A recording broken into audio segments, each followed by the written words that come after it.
Hello and welcome to another recording of the Spiritual Abuse Podcast. My name is Eddie. And I'm Joseph. And today I'm really excited to introduce a friend of a friend. As you guys remember, on one of our previous podcasts, we had Christian and Stephanie join us and talk about their church experience. More Christian story, but it also involves Stephanie because they were in the process of getting married. Our guest today, Grant, was actually involved in the youth group as one of the ministers there when Stephanie was in youth group. So he has an interesting perspective. He was a preacher for a congregation for a number of years and experienced a number of interesting things. So without further ado, I just want to introduce Grant. Grant, welcome to the podcast. All right. Well, hey, thank you guys, Eddie, Joseph, for inviting me. I want to first say, of course, I've listened to y'all's introduction podcast, the short, this is what this thing's going to be about. And that kind of hooked me real quick. Then I listened to Christian and Stephanie's next. And then since then, I've listened to bits and pieces of some other ones as well. And so it's kind of one of those where I'm kind of becoming a listener. I don't know if the word fan of the podcast is the right way to say it, because it's kind of not one of those, it's an uncomfortable conversation, but a lot of this stuff that, you all are given a platform, is stuff that a lot of times we sweep it under the rug. We're almost trained to do that, and we're told to do that in a lot of cases, partly to protect, people and because these are real people out there and real congregations dealing with sometimes a small percentage of people who are kind of disrupting and making a congregation or a scenario look worse than it maybe really is. But regardless, I think it's needed. And I'm not in full-time ministry now, so I can speak a little bit more. I feel like I'm more free to speak than I've ever been in a long, long time, because I can't be fired from my ministry job now. Right. Now, with that comes a responsibility of also not just vomiting out all of my frustrations, and being hateful or anything like that with it. And I would say, by and large, I feel like I've done a good job with that through a lot of prayer. But I would not sit here and tell you that over the course of, it's been a little over a year now since I've been out of ministry, and I would not sit here and lie to you and say that there weren't moments where, it was probably good for certain people not to walk up to me, because I may not have been yet ready. I was too free now to say what I would think, but I hadn't processed it enough to kind of soften the blow.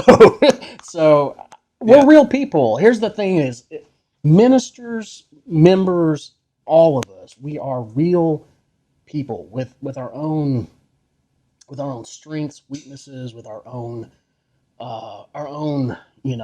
self-doubts. And church is supposed to be a place where, you realize all of that we all need the grace of God, and that we are all in this together, and words of edification are supposed to be, there. We're supposed to, build one another up and don't say things that tear one another down.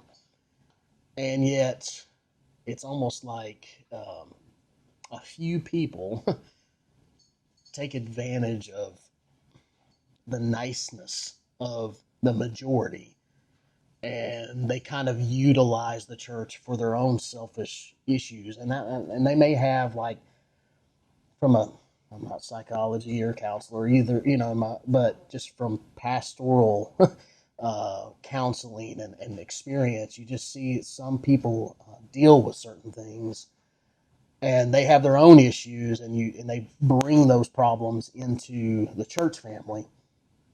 And if you're not strong enough in your leadership, or worse yet, when one of those people maybe is a part of leadership, it really can derail the mission of a congregation. Yeah. So Joseph and Grant and I were talking before we pushed record on this podcast, and this podcast is going to have a different feel because so far, every single podcast that we had has been someone in a congregation who has been hurt, spiritually abused by a person in leadership. This one is the exact opposite. We've got Grant, who is the pastor and the leader of a church, and it was actually turned around on him. It was what the congregation did to him. So I'm actually uh, uh, it kind of floors me in a way that it tweaks my thinking because I've never even thought about that before. Yeah, it's definitely an interesting, different kind of context of spiritual abuse, but it's a much needed conversation. So, Grant, the floor is yours. Tell us a little bit about you, maybe your call into ministry, or maybe your background, your theological background, because you're telling me like the denomination that you were a part of um, is organized in a specific way to actually allow this situation. So, yeah, floor is yours. Let us know. Okay. Yeah, so just a quick history of me. My upbringing was in a Christian home, but not in a church going home. So my dad was a welder, and my mom, eventually, she was high end management in a oil and gas company. Some of you may have heard of it. It was called Amoco until it became BP Amoco. But she worked in downtown Tulsa when back in the 80s, and had worked her way through schooling though at nights when I was just a kid. So uh, grew up, you know, simple living, good way to put it, but hardworking parents.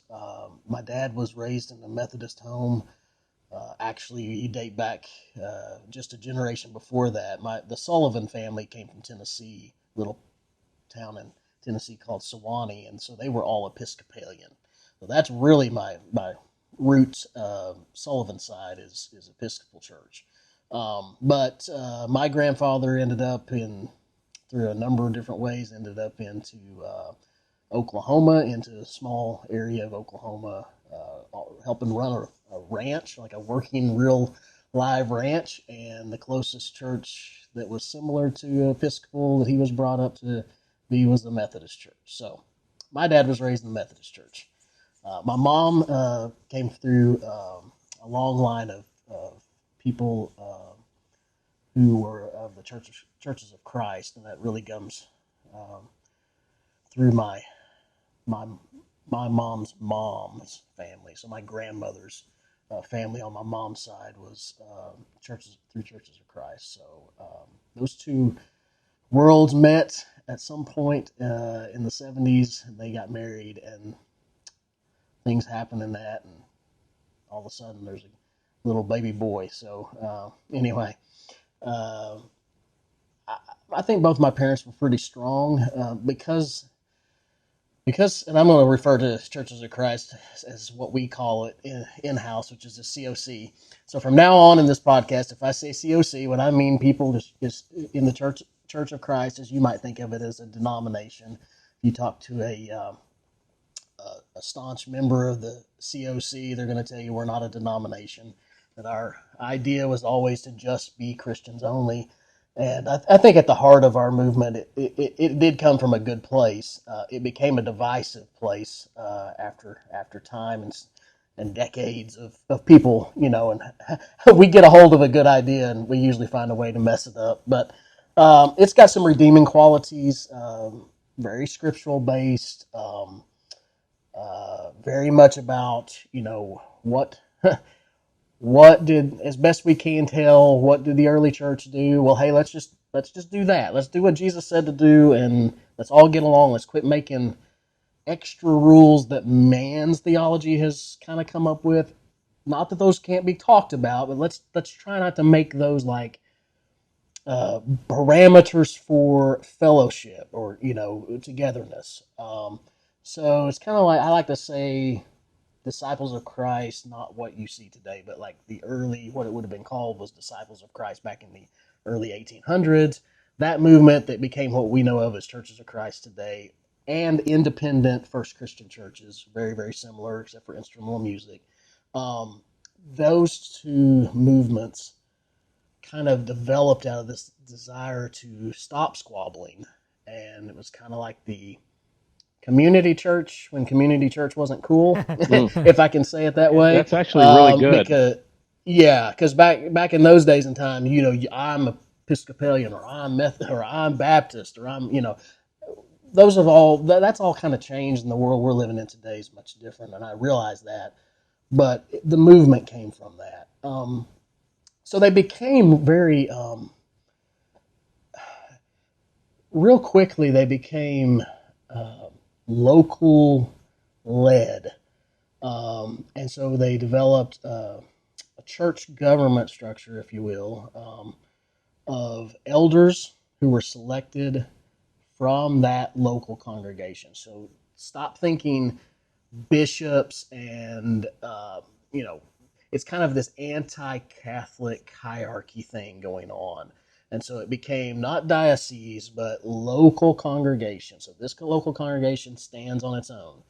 Now, this one over here in adjoining town, it stands on its own. It has its own leadership, which rises up from within, set on the parameters of what did Paul write were the qualifications for a leader to have. So, we kind of developed this structure within that we would call, in theology circles, we would probably use the term lay leadership. But lay leadership became, in COC, it became really, truly the dominating sort of force for the authority, if you will, for that particular congregation or church. And so preachers, which I joked with these two guys earlier, I said, you'll never hear COC circles won't refer to their preacher as a pastor. Because what they'd actually be saying to you is, no, our pastors are the elders. And those are people, and it's always more than one, never one. It has to be two or more. Plurality of elders, pastors, shepherds, overseers, all those terminologies kind of used interchangeably. And then we hire this guy who is educated and has experience in preaching. So the preacher truly becomes the proclaimer, the public proclaimer of the word of God before the people. But he walks in structure. He's probably, I would say, because you got elder oversight. I wish they could see me, but here I am doing this for you guys, but I'm kind of showing it. But think higher elder oversight.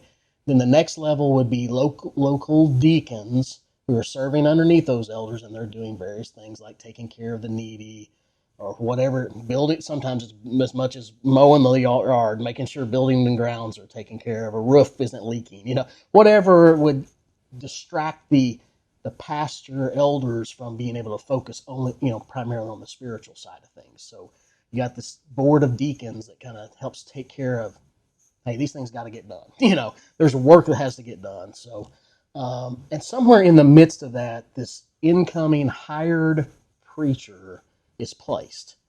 And he has some authority. He's recognized. He has people who come to him from the congregation, but he can be fired tomorrow. I mean, the elders can come together and say, bye, and it's over with. You're gone. You're moving your family. So the structure is such that it sets this weird parameter of where do you really fit, And so I say all that, somewhere along the way in the COC, they also became, as the congregation, people from congregation to congregation throughout COC circles became almost like they were watching out that the preacher wasn't trying to take them off course. Kind of, well, we got our eye on you, preacher. I mean, we listen to you, but we also, we read our Bible and we question everything. And we would even say that in class, you would hear that over and over, trained to our teens. Don't just trust what the Bible or what the preacher says.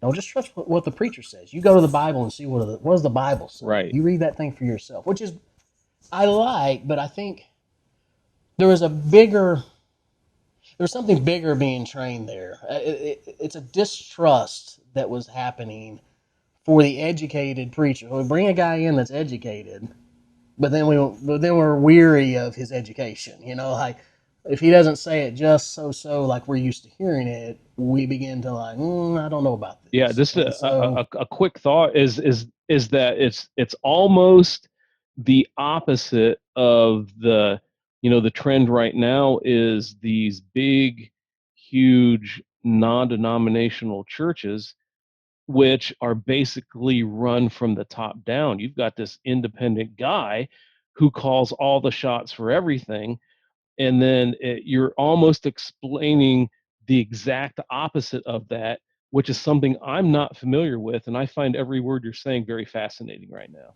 yeah, yeah. So it's definitely, and that's why I said when I talked to you about doing this podcast, I hope this helps.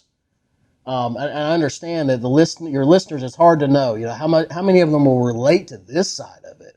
But I think here's the thing. I think there's a level of which, whether I was a pastor, whether I was a preacher in ministry full time or not, um, my experience still shows, even though maybe from a different vantage point, it still shows that there's something going on out there that Satan likes to get his claws into, and however he can do it and whatever structure a particular church has, he's finding ways to cause us to fight with one another, to be divisive among one another. And so that's the big ticket take out of this, is that whoever you are, if you're the one that's being divisive, or if you're the one that's being a bully, whether you're a pastor bully or whether you're a church member who is a bully, um, either way you look at it, it's bullying, and it's hurtful.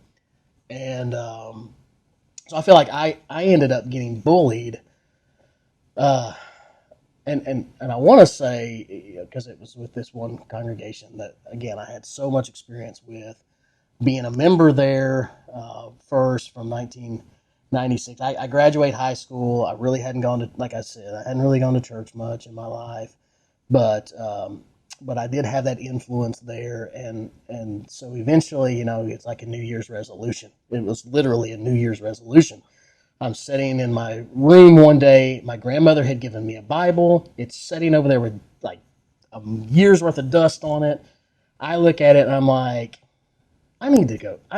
Like whatever this thing is, I need to it either needs to be something for me, or is it not going to be something for me, or is it just something my grandmother gave me? That it's always going to collect dust. So from that point forward, I began my move to learn Scripture and to figure out, is this Jesus thing real? Is this for me or not? And so I wind up. I don't have time to go into this side of it, but through some influence of family, I end up at this particular church in my community. It's a smaller church, a very conservative Church of Christ, and I mean I fall in love with it because they're answering my questions with Bible. I mean, I visited around a lot of different denominations. I want y'all to know that.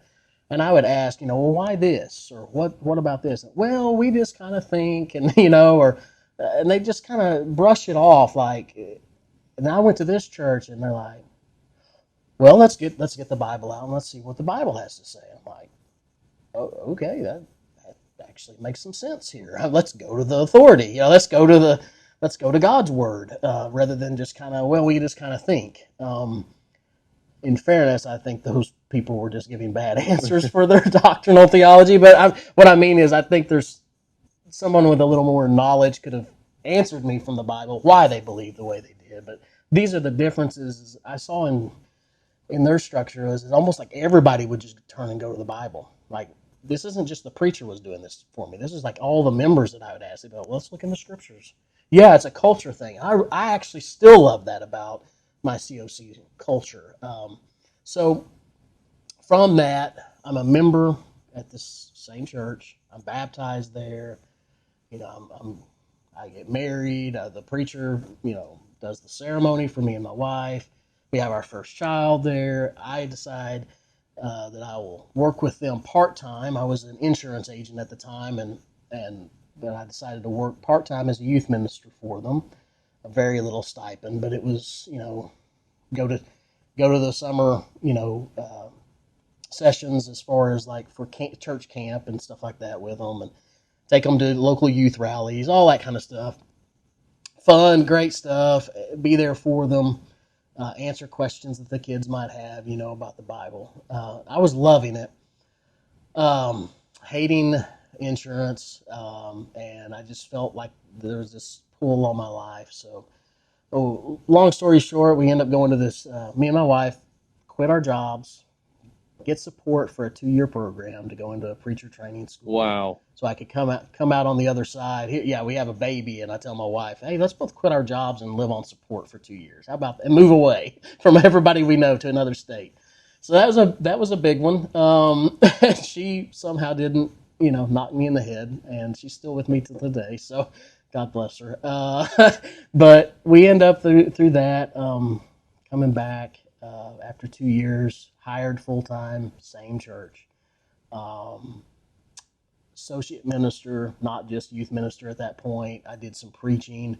I led congregational worship. For us, that's a cappella. So I was a song leader, is what I was. But also I would get the scripture readings together, get other people involved for the prayers and stuff like that, and then I'd preach some and teach a Bible class and various things like that. My preacher decided to retire after being there for 35 years. And so there was a bit of a process, but I ended up taking over as the primary minister, and that would have been in 2014, the very end of 2014, in which I stayed for about 5 years in that role when I left in 2019. Were you happy? Did you feel like you had arrived? Everything that you worked for had now just kind of happened? I would say I was not happy. No, and I didn't put this in, but in 2009, while I was still the associate minister, I went back to school at Oklahoma Christian, graduate school of theology, and I began to work on my Master of Divinity degree, which was an 89-hour process in which I completed at about the same time that I took over the preaching role. So about in December of 2014, I walked with my Master of Divinity degree. And best thing, by the way, in the world that could have happened for me as an individual, for my faith, for all of that. Probably the worst thing that I could have done to stay in a conservative Church of Christ congregation in which if you upset just a handful of people, you could lose your job. And so at that point forward, I was constantly battling. I was working from a place of fear too much, and that's on me. I know that now, but you got to understand. I mean, I hope you can understand. I hope the listeners can understand the pressure that comes on someone. I'm not trying to be a hypocrite. I'm trying not to have my family lose their income tomorrow. I mean, so there's a lot I could preach in good conscience and a lot that I could do in ministry with this church as long as I avoided certain things. But the problem is it becomes noticeable to certain people. Why doesn't Grant ever preach on this or against, more to the point, probably against this particular church's doctrine on something, or there's a little bit of a culture in conservative COC to, I mean, the jokes, right? Probably heard the joke. I mean, the COC is going to all the members are going to get to heaven and think they're the only ones there because there's going to be a little place God created over there for you COC people. And they're going to all think, hey, we're the only ones up here, or something to that effect. Well, I think that's a little unfair because I think if you really check most of our denominational heritages at some point, if not still, we still think, well, we're really the guy, we're really the ones God's working through. I mean, we're all a little prideful in that realm. But the reality is that is a part of the culture, especially in more conservative COC circles. So when you aren't preaching kind of against certain things, warning against certain things, then it kind of raises the eyebrow. And like I said, being that congregational led lay leadership is much more heightened, I think it just creates this structure issue of, you're kind of, as the preacher in the Church of Christ, you're kind of like furniture. You can you can you can be removed at any moment, and they can buy a new couch. I mean, you're a little better than that, but maybe not much more than that at times. That couch better be comfortable. Because if it's not, we can buy a couch that's comfortable. And if that thing starts to break down and the springs start poking us a little bit, I mean, that's a good old couch. We'll just move that on out to the dumpster and bring a new couch in. And I think that's sometimes the way the preacher is viewed. We want you to push us and challenge us, but really what we want is we want you to make us feel good, that we're the ones that know things, that are doing it the right way, and we want you to preach against this way of the world that's out there, or this way of theology that's out there that we don't Wow. agree. So you as a preacher, you didn't feel the freedom to lead the congregation in a way that you couldn't tell them things that they didn't necessarily want to hear. They wanted to only be affirmed or be talked about the others out there, or the more sinful people. Yes, preach at the others. Yeah. So I did what I thought was the smartest thing I could possibly do, because they love Scripture, and they really do, or so I thought. I decided at some point along the way that I would start preaching the lectionary, and that I would begin to show them how you could just show God's big story through the Old Testament Hebrew texts, the Psalm, the Epistle, the Gospel, and always end with the Gospel, and just bring Jesus home every single time. And I thought that would endear them, and it did. And a lot of them really, really, really appreciated that. In fact, I'd say a majority appreciated that. But it was the handful that, like I said, just kind of that very loud minority that seemed to always want to stir things up, that made it very difficult to stay on that track. So what led to the end? What led to the end of you being a pastor there, where you felt like I just can't do this anymore? So we had it really, and I don't want to put all the fault on one individual, but what I will say is the fallout from an individual who was a member, and at one point was also a lay leader in eldership, but was not actually an elder while I was a minister there. Was an elder while I was a member there, but not once I was even an associate minister there. But he stayed. He had quite a few family members there. He had certain members that were really like connected to him. He was good at political. He was kind of good at like church politics, is what I call it.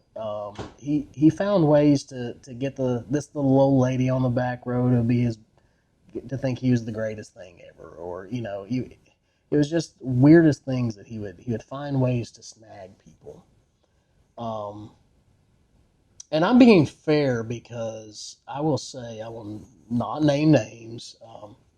If he or any of his family listen, they know exactly who I'm talking about, and I would tell it to his face. I mean, this is not coming from a place of hatefulness, or this is just from my vantage point what I saw. And as I learned more about this own man's history, which, by the way, he was a preacher kid, so number one, in fairness to him, I wonder what he went through as a child himself, watching his own father lose jobs from elderships. And I mean, I get the feeling that, I hate to say it, but I told you before I would be very gracious, even though this man caused me a incredible amount of pain. I also want to be fair, very fair to the guy. So I'm thinking there's probably something to his own upbringing, but that's his story, and I can't answer his story. What I can say is what he did towards me is, when I was early in the church, he endeared himself to me, invited me to his home. I was there New Year's Eve parties. I mean, I was in his circle. Something happened, and I honestly, to this day, and I would tell you straight up if I did know, I don't know what happened, but somewhere along the way it shifted. And I think that it is as simple as this. I think I went away to school, and our preacher started wanting me to come back because we were real close friends. And he wanted to create a space for me to come back full time in ministry with him, which they didn't have any second minister at the time. It was only him. And I think he was thinking, hey, this will be a good transition. I've got about 7, 8 years left in the tank. I'll have Grant come back. We'll have like a 4-year period together, and we'll just ease it, which is kind of what we did in essence. But somewhere along the way, I think he wanted his daughter to maybe become like a full-time secretary. I think it was money. I honestly think it's just plain old. There's only so much money in the collection plate, and that maybe he wanted money himself, wanted to be hired in some capacity, or he wanted his daughter to be, which I was also pretty close to. Regardless, from the moment I came back and I was actually in ministry there, this man was undermining everything I did. I showed up. He had run Vacation Bible School for years. I showed up, and Vacation Bible School is like in 3 weeks. I show up, and he says, basically to the leadership of the time, because he was no longer one of the elders, he said, well, if you're hiring him, then this is his job to do. I'm done. And so he drops VBS in my lap, and several of the people he had lined up to be teachers also were like, I'm just going to take this year off. And I'm like, oh, okay. Here we go. I mean, it was like right from the word go. Here we go. I didn't do anything. I didn't even know all the unrest was going on. I found out later.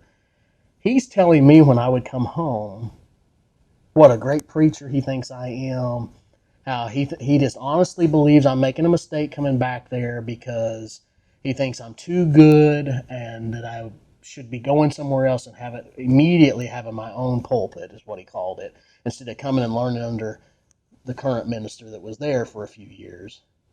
I'd go away to go back to school, and he would start telling people around there he's not that good, and we don't need another man here. It was like, so I didn't know all that. All this is hidden from me.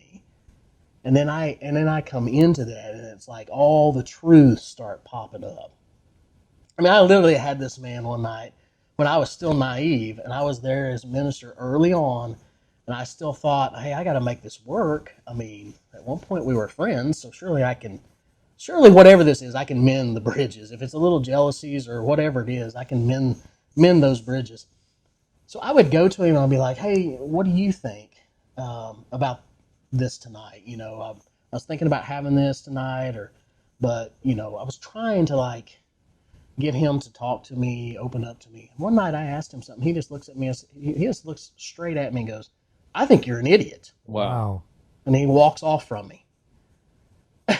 And I stood there with like this smile, but also kind of like, did you just really say that to me? And he turned around and he comes back and he goes, well, I shouldn't have said that. I apologize for saying that, but I don't think that's a good idea. And then he walks off again. I'm like, at the time I thought, where did that come from? Later I realized, actually, you did mean to say that. You just couldn't believe you said it that loud to where other people heard. And he knew that, that's not good, because that's going to start making him look bad. Because there was several people turned and looked like, what in the world?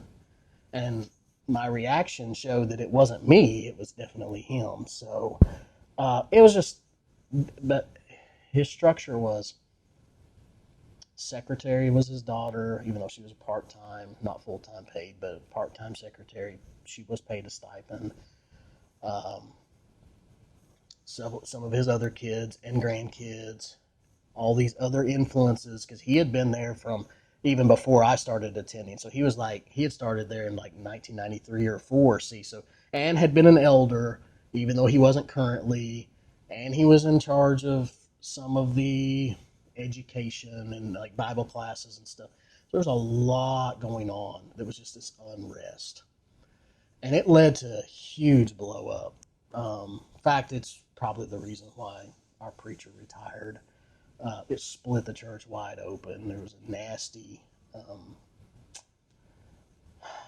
teacher meeting, I guess you call it, like Bible school teachers meeting that he had, and it was disgusting. I mean, honestly, I will tell you, like, I don't really blame him for what happened, other than his attitude. He kind of came with an attitude, and I feel like he contributed to maybe to the unrest, or the, my way or the highway type of attitude. But he's really not the main reason that the thing blew up, but he didn't do a whole lot to help calm it, so to speak. But it was just everything he was at the center of, just split the church wide open, and people on both sides. And I'm a peacemaker, like Enneagram peacemaker. Like not just, I'm not just saying I'm a peacemaker. Like, oh yeah, we're all supposed to be peacemakers because Jesus said to be. I'm talking about Enneagram. I'm peacemaker. Bridge So builder. I'm a bridge builder, and it just from that point forward, I felt like I was constantly trying to hold people together. And no matter how hard I tried, it was people on both sides of the argument. Just some went immediately, never to be seen again. Others trickled out over the next year and a half, and it knocked our congregation, already a smaller congregation, where we were maybe having 100 plus 95 to 105, 110 type attendance on a Sunday morning. All of a sudden, we're looking up and it's 60 something. Wow. Because people don't want to be in that kind of a culture. Even if they weren't in the fight that day, they were in the room and they're like, "Whoa, no, not me. I can get that out there in the world." You know what I'm saying? Um, So were you fired or did you quit? I resigned. You resigned. Yes, I did. Yep. Wow. I resigned when it all, over time, it just became increasingly noticeable that the direction that I could see working to kind of stabilize and then begin the build up of that congregation was something that the leadership was not comfortable with. And And what'd that so, do to your family? I mean, there came a point where my wife and my mom, cause my wife, of course, being there, but my mom and dad also were there. My dad was leading singing. My mom was one of the Sunday school teachers. My wife was one of the primary Sunday school teachers, and a couple of other people were involved pretty heavily in that. But it just put all the responsibility on about 4 people. Um, it knocked them down, you know, made them feel, made them start to lose kind of trust um, in who they could talk to or not talk to. Was it going to get around to the wrong people? And that's one of the biggest things is, like, I was way too naive for ministry. Um, I went in actually thinking that everybody truly wanted, like, not that anyone was perfect, but that everyone was truly interested in trying to be better and trying to live the Christian life. And I especially believe that of the people who were like the leaders of the church. And instead, what I found was this leader of the church, which, even though, like I said, he wasn't in an elder capacity, but he still was a leader in the church. The way the structure worked, trust me, he was a leader still and had a lot of influence. And it was like, of all things, coming from someone who you think would be someone like you could confide in and would understand what it meant to be in ministry growing up with a father in it. You think they'd been the perfect opportunity for him to have been positive, and he was absolutely the source of the most tension. But there were other people too, people that I don't know that anybody other than my wife knows about some of the stuff that I deal with. I had an individual that I was really close to, and every time that I would finally take like a week or even just a few days and go like to Branson with my family to get away, put the phone down, in my mind, I'm like, look, I'm going to try not to be consumed with church and just be focused on my family. And I would start getting blasted with text messages. I remember I was outside of a Tanger Outlet Mall one day trying to shop with my family, and I started getting blasted with text messages from this individual. And it was like, hey, what do you think about? And then like 5 minutes later, well, I guess you don't have time. It was like, I guess you don't have time to answer. I guess we're the only ones that are interested in trying to grow this church. And, you're off up there and here we are trying to hold together a church. And it's like, whoa, dude. Like, Yeah. I didn't even read your text. Like, sometimes I have it on silent and I'm walking with my family. Why, wait, what makes you go in 5 minutes into, you don't care mode? It was Yeah. just, So Grant, so as I'm listening to this, like my heart is breaking for you. It's just, I can't fully imagine because I didn't experience it firsthand, but I could just like feel the pain and just the years of how that can just wear on you. What specifically did this individual say to you over the years? Because you said that they repeatedly undermined you. You got that concrete example of them calling you an idiot to your face in front of everybody. But what are some other things that were said to you or done to you specifically that he did? yeah. So, I mean, for instance, we had a new uh, addition to our church building, and the construction wasn't necessarily finalized. Like, there was not carpet laid down yet, but everything else, like the rooms were there, paint was on the walls, it was safe to use. And so we decided, we had a conversation.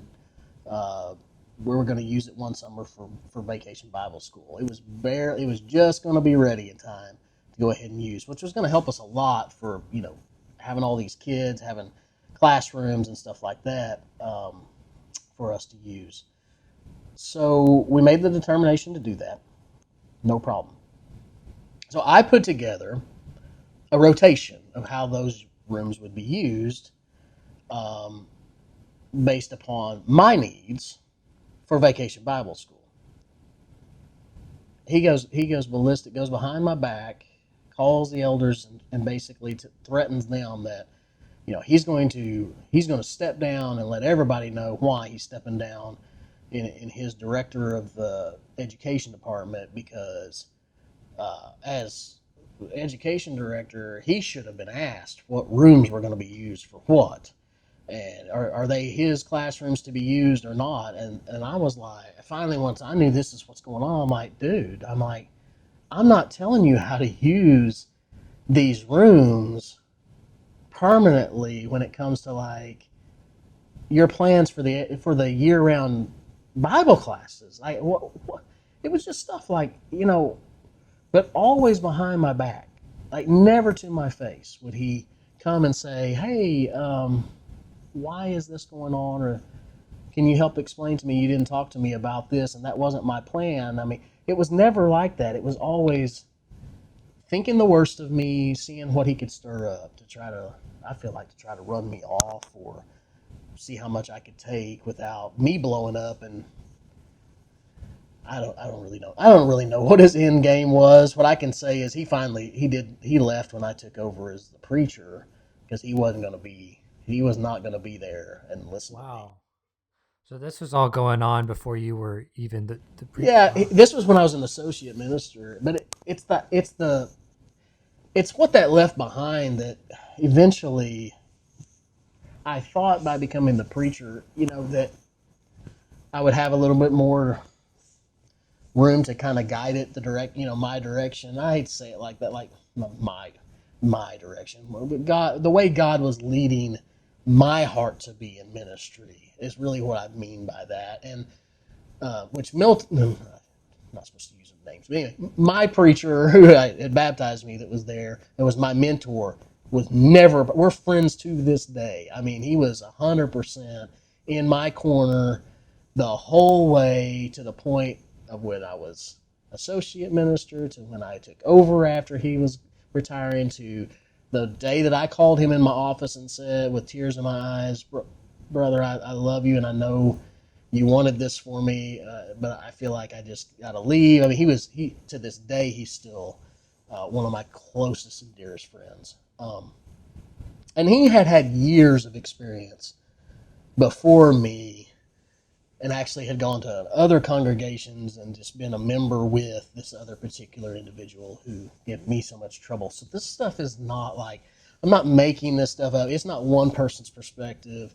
This other guy that I'm talking about that caused me so much heartache had bounced around from congregation to congregation and had caused problems basically everywhere he had gone. Yeah. So and he's in a different one now, and from what I've heard, since it's still in the Broken Arrow area, he's already started to cause some issues there. I don't know firsthand because I could never go where he is because it would just be two people. Too painful. That would be painful. Yeah, it wouldn't be good for him or me. So I just kind of avoid it now. Water under the bridge. I don't wish him any ill will. But he did cause a lot of pain, and that's the only thing I would want him to realize is, now you didn't knock me down per se permanently in any way, but those actions did cause pain, and surely that's not what he wants to be, is known as a person who causes brothers and sisters in Christ pain. So whatever it is, I feel like maybe he needs to kind of come to a moment of figuring out what's his unrest. But it definitely was stuff like that. Trying to think of other specific incidents. I mean, just stuff like I'd been there for like 2 or 3 years as an associate, and the money was always a little bit of a stretch. Being honest, it was a stretch to have two full-time men in a congregation that was bouncing in the hundreds to 130 range on a Sunday morning. We're not talking about 300-400 that have a lot of money coming through. So having two full-time employees, you guys know in ministry, even if you're not the big timers who make six figures, you're still getting a decent kind of salary needed to take care of a Yeah, let the family. record show I was a volunteer for 27 years. 27 years. I call it the 27-year job interview is what I called it. So, I mean, Oh why wow, that's good. why pay somebody when you can get them for free? So there you go. Well, that's true too. So at one point, I'm getting in associate work. I'm getting just a little over 40,000 a year, and that's all everything included. So when you do the math on that, it was probably like a teacher's salary or something like that. Which you can't really complain about. I mean, because except for I think teachers should probably get paid more. But beyond that, let's move on.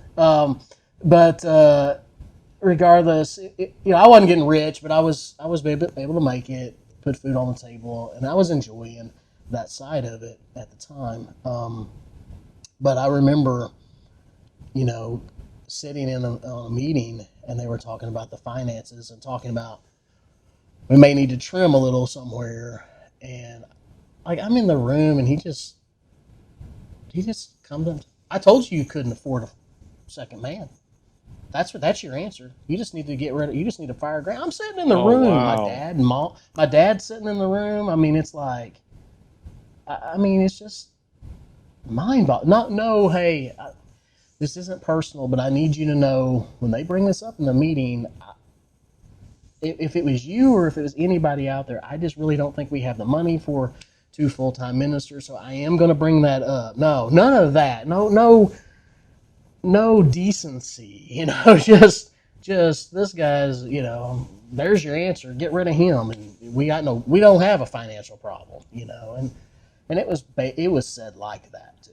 So just harsh, just harsh spirit. So Grant, I've got a question for you. You've got your 2 years of college out of state to learn how to be a COC pastor, and now you have a master's in divinity, and right now you are uh, basically out of the ministry. That doesn't mean that you're not doing ministry, but you're out of the. Correct. So I'm not vocationally a minister yes, right now. that's the word Correct. I'm looking for. I Thank own. you.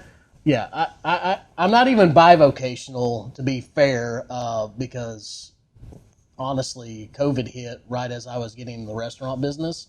I intended to consider bivocational ministry. I intended to, at the very least, fill in preaching as needed at various places.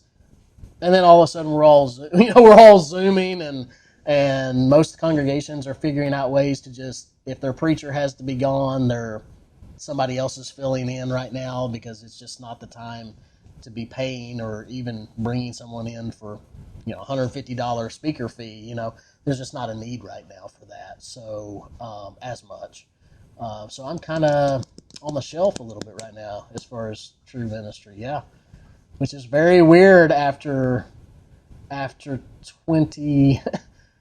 Basically. Well, let's see. From about 98 or 99-ish on, I was in some form of ministry, even if it was not full time. It was in youth help or some form of ministry from about 99 on until 2019. But sometimes when we're on a shelf is when we can kind of take a step back and really just kind of just be able to take a 30,000-foot view on and regroup on what matters and what's important, because I know that there were several times in my I can't, how do I say this, it's your story, I don't want to take it over, but there was times, the thing I probably kicked myself the most for in my story is sitting back and taking things and not being more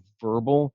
And that's what, because I'm like you, i'm I'm a peacemaker, I'm a people pleaser, I want people to like me for what I'm doing. And then uh, I keep thinking if I keep doing this right and keep loving and keep showing them that it'll win them over, yes, and they'll one day they'll look and be like, how can I be mean to him? I may not always agree with him, but how can I and I don't even need you to agree with me.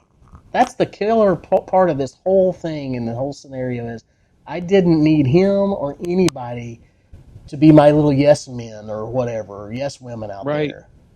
But decency, right? yeah. So I come out of this thing, going, I had to really kind of almost get my identity back, in the sense that I it shook me so much that I had to take a look at myself and go, okay, who are you? What do you believe? And it's just a strange thing. So Grant, here's a question I have for you, because I think one of the hardest things for me in everything that I've been through in my story has been to walk in forgiveness, because I can't deny the hurt, I can't deny the feelings, uh, and I just want to know, how are you? Because this is something that this didn't affect me; it affected my wife, it affected my kids who grew up in the church, and there's so much involved. So how are you walking through that? I mean, here's the thing, and I'm pretty transparent. I'm a little bit of an open book. Probably got me in trouble because sometimes in ministry they don't want you to actually show your own struggles. They want you to kind of be set a certain example. Even if you ain't there, fake it till you make it, buddy. But I don't think that does any good. I honestly think that's part of the problem of the whole structure of Christianity, the evangelical church as a whole. For so long, we've made it, just make sure you're looking it, even if you ain't it, and it's like, no, stop that, because you need to, you'll never find healing in hiding. You have to find healing through honesty. Mm-hmm. The truth has to come out in order for there to be healing.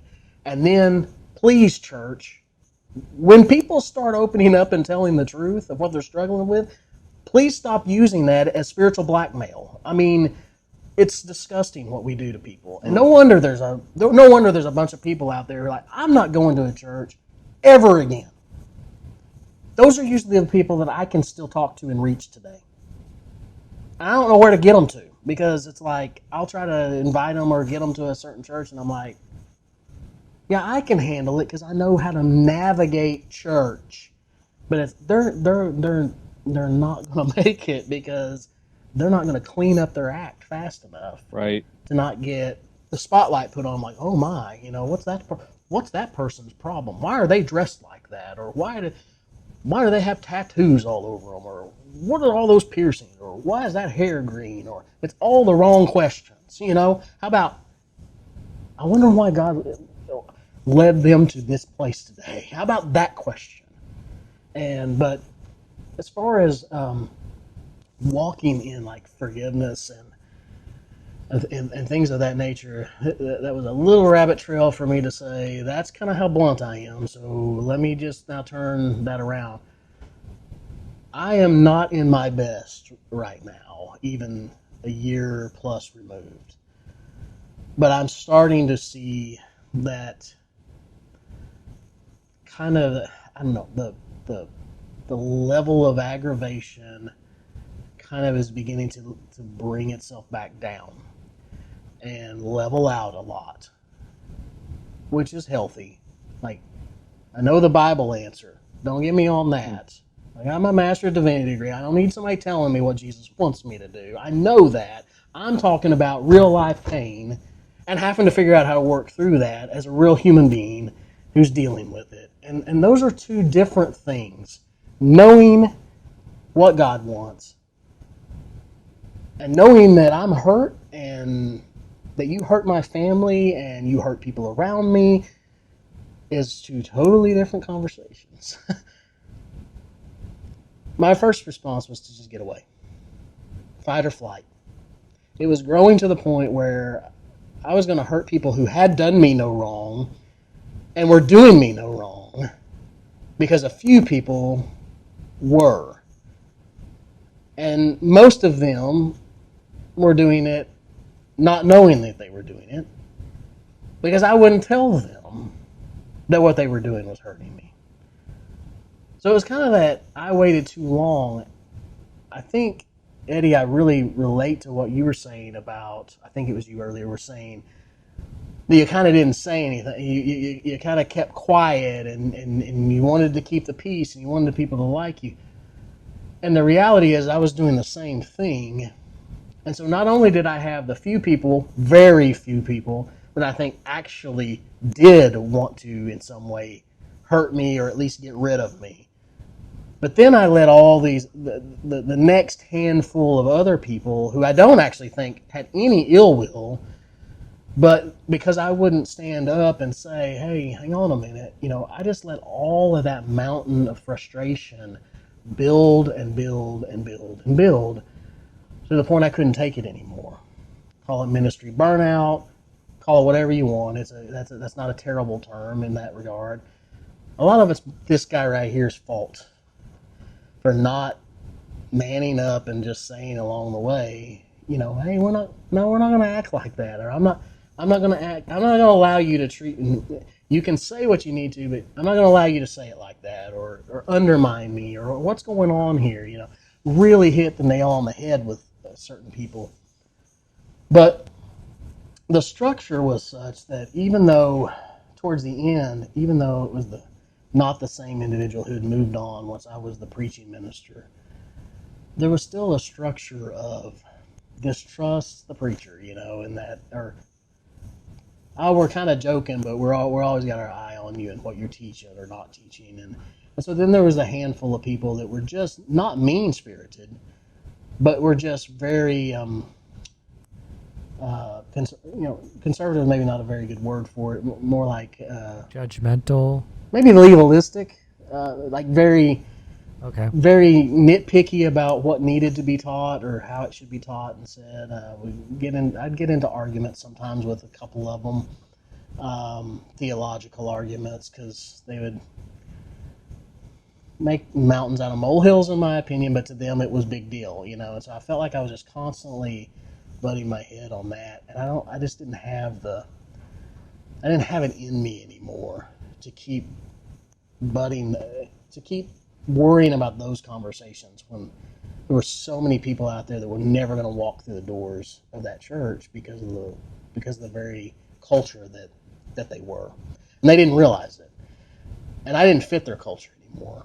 So it was just a moment in which I realized this is unhealthy. This is I want to be careful to say it was toxic. There was a point in which it was toxic because of some of the things going on, but I'm not sure it was completely toxic, but it was definitely a divorce in that sense was happening.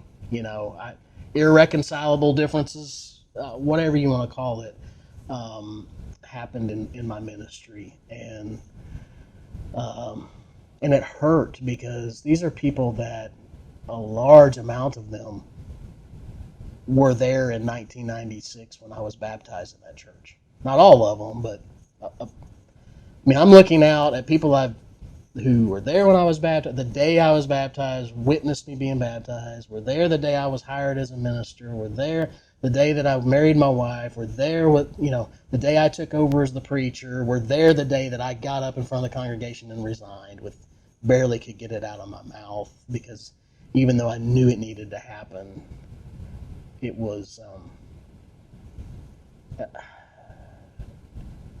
it seemed so final, and it was. That's the thing, is I thought I would go back at least to visit occasionally. I've been back one time.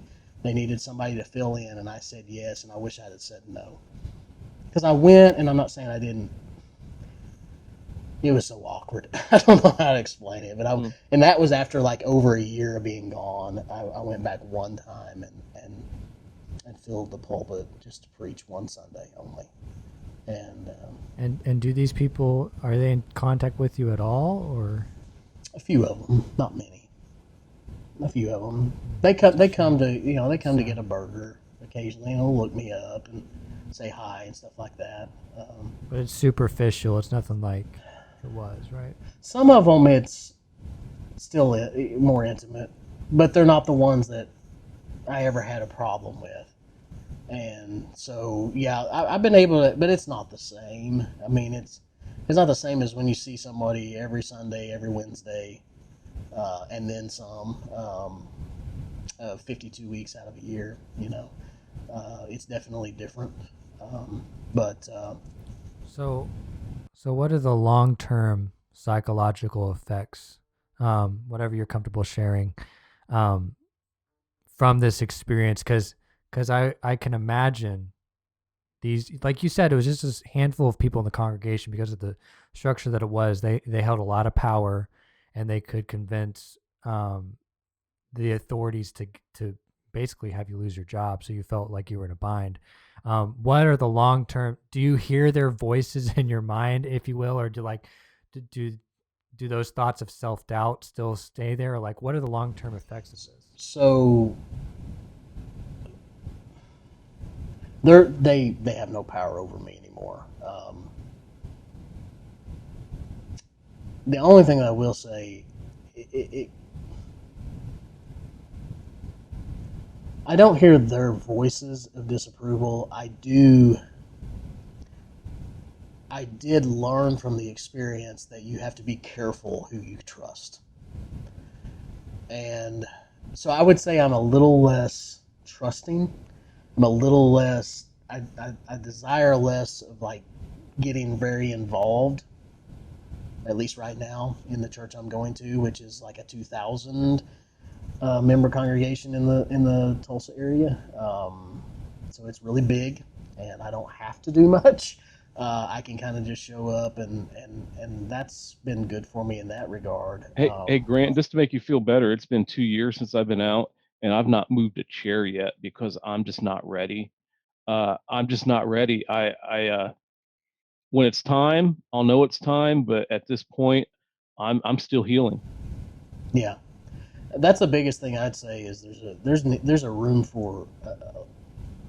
Although I wish COVID hadn't happened, it kind of in a sense forced me to go virtual, which meant I went from every time the doors are open in a church, including vacation Bible schools, seminars, revival gospel meeting type meetings, extra this, Christmas parties, youth parties, church camp. I went from everything you can imagine, always going to church, to getting on my computer. Sometimes just getting on my TV. Nobody even knows I'm not really logged in. Sometimes not even doing that. Just I need this. This Sunday I'm sleeping in, and that's it.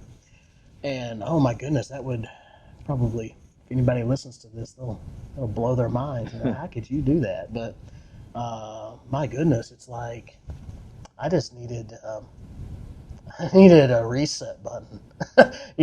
Just back off and let things kind of recenter in my life to where I could figure out who am I now. Yeah. I'm not a preacher anymore, so who am I? And in God, in my Father's eyes, I'm the same son I've always been, but my role is different in the kingdom. Is that a good thing? I think so. I mean, it also caused me. I have no desire to ever be a vocational minister again. I'm not telling you I will never be, because you don't say that, because God will tell you the way that's going to be. But in my mind, if left up to me, let me put it that way, if left up to my will, I do not desire to ever put my family in a situation again where I could be fired and lose my income to take care of my family. I have no desire to do that whatsoever, because I also feel very free to actually be very real with people now. I also feel like maybe I'm able to be used in a way that I couldn't under that former structure. I'm not saying all vocational ministry would be that way. I'm saying under that particular structure, and I don't know what structure it would look like in a COC circle that I couldn't get away from that feeling. So if there was something that came up, I might be way more interested. But right now, it is what it is. I've got my restaurant. Gives me opportunity to talk to people every single day. Lots of opportunity to share God's love with people, even if it doesn't sound like a sermon. So that's where I'm working from as I heal, as I get past some of my own anger and all of that. Yeah.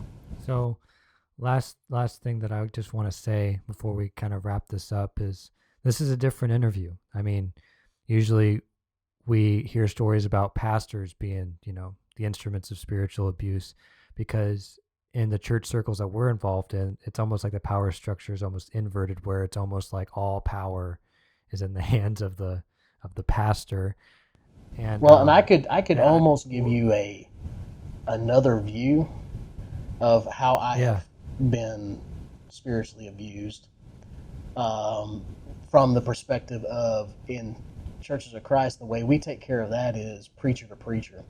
And so if you get outed as, for whatever reason, a rogue minister, then you also get marked, so to speak, and to be avoided.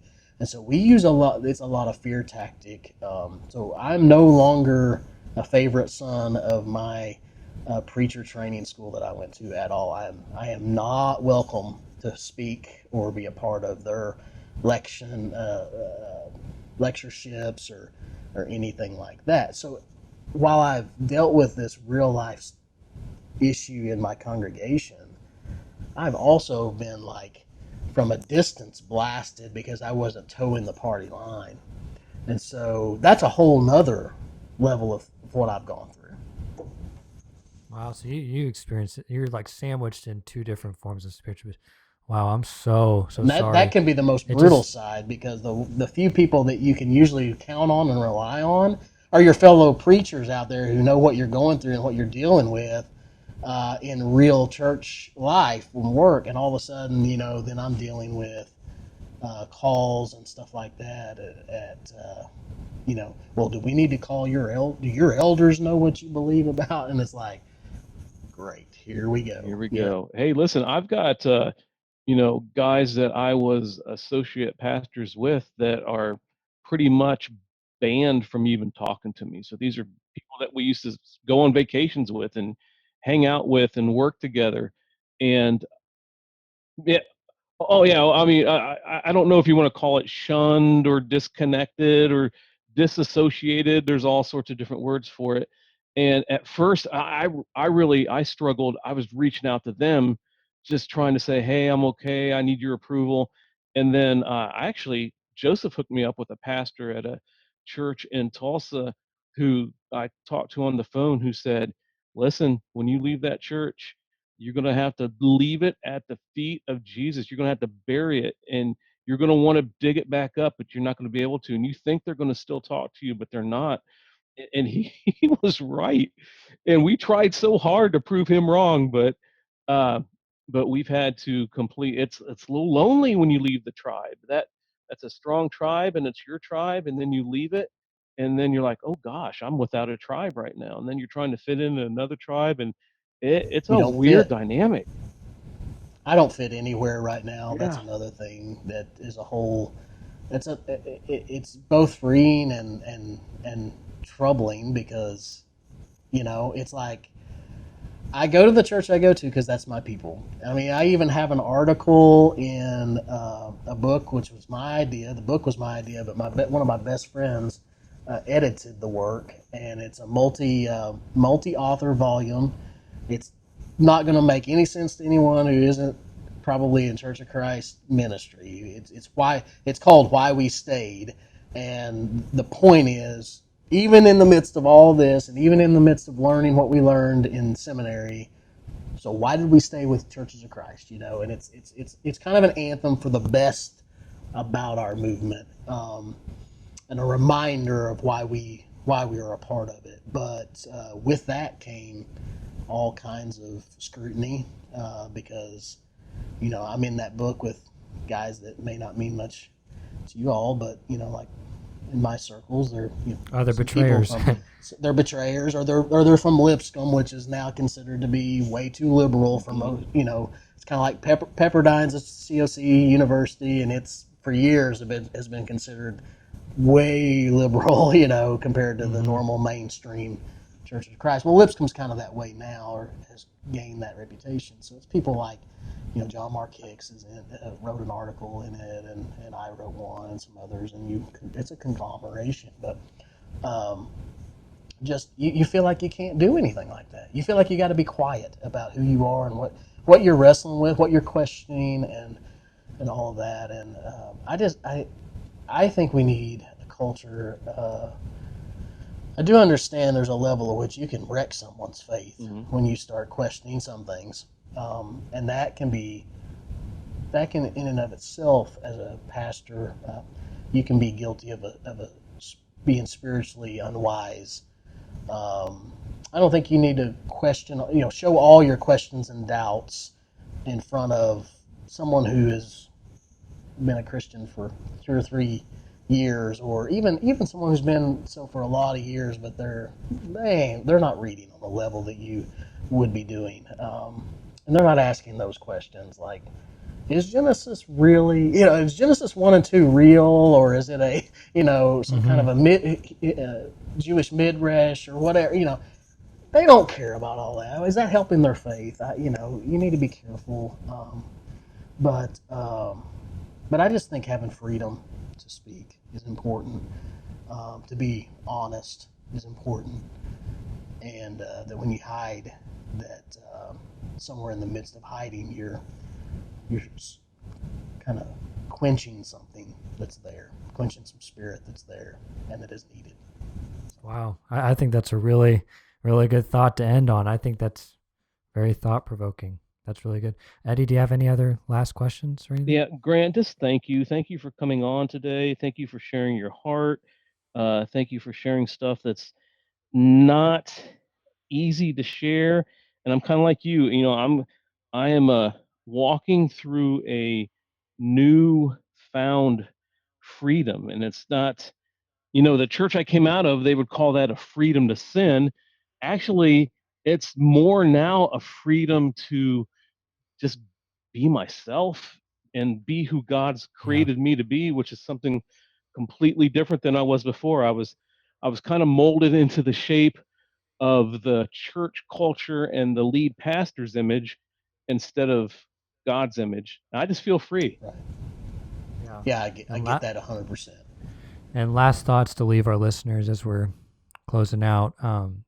I think what this episode shows is that when the scripture says that wolves in sheep's clothing, there are those in all levels of the church. There are those as the lead pastor in some denominations, or in this sense, as we heard in this story, it was actually a congregant that was a wolf in sheep's clothing. Again, we can't judge hearts. We can't know where everybody's hearts are all the time, but we can judge the fruit.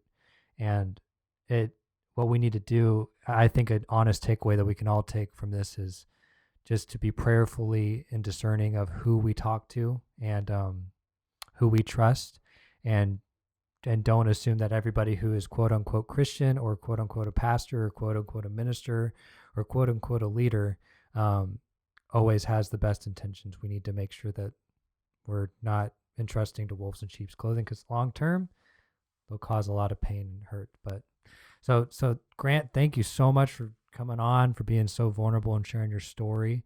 I know it's going to help a lot of people, and yeah, we just really, really appreciate you. Yeah, that's the main reason I did it, guys. I appreciate you, Joseph, Eddie as well.